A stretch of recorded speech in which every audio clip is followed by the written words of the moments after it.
Habari za asubuhi na karibu kwenye muhtasari wa taarifa ya habari ya leo Jumatano Juni 3 mwaka 2026. Hali ya taharuki imetanda katika mji wa Nanyuki kufuatia maandamano makubwa yaliyozuka mapema leo. Wakati wa eneo hilo wameingia barabarani kupinga vikali mpango wa serikali wa kujenga kituo cha karantini na matibabu ya ugonjwa wa Ebola.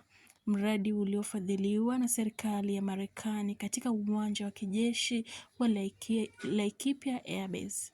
Na kulingana na ripoti za hivi punde, ghasia hizo zimesababisha maafa baada ya watu wawili kuripotiwa kupigwa risasi na kufa papo hapo wakati polisi walipokuwa wakijaribu kutawanya umati wa waandamanaji wenye hasira. Huku hofu ikizidi kutanda nchini, taasisi ya utafiti wa matibabu nchini KEMRI imejitokeza kutuliza umma.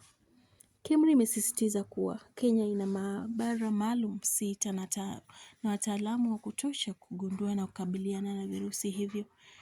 Hivyo hakuna haja ya kuwa na wasiwasi wa mlipuko. Hata hivyo, upande wa upinzani umeendelea kuikosoa serikali. Kiongozi wa chama cha PLP Martha Karua amepinga vikali mradi huo akisema ikiwa Ebola ni hatari kwa Amerika, kwa nini Wakenya wakubali hatari hiyo katika ardhi yao? Wakati huo, mahakama kuu imeongeza muda wa amri ya kusitisha ujenzi wa mradi huo hadi kesi iliyowasilishwa isikizwe. Tunaendelea kukupa taarifa zaidi kadri tunavyozipokea.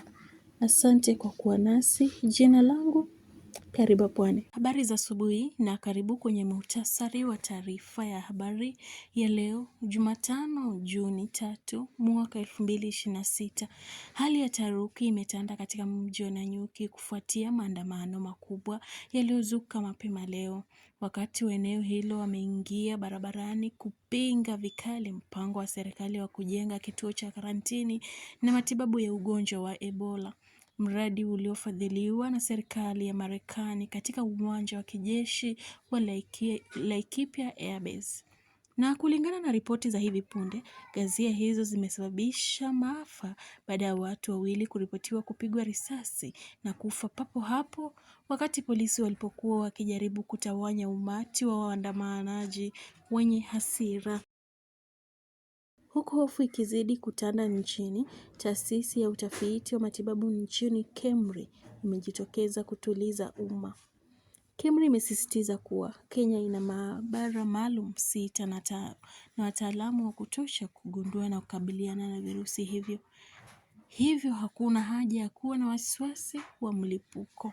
Hata hivyo, upande wa upinzani umeendelea kuikosoa serikali. Kiongozi wa chama cha PLP Martha Karua amepinga vikali mradi huo akisema ikiwa Ebola ni hatari kwa Amerika, kwa nini Wakenya wakubali hatari hiyo katika ardhi yao? Wakati huo, mahakama kuu imeongeza muda wa amri ya kusitisha ujenzi wa mradi huo hadi kesi iliyowasilishwa isikizwe. Tunaendelea kukupa taarifa zaidi kadri tunavyozipokea.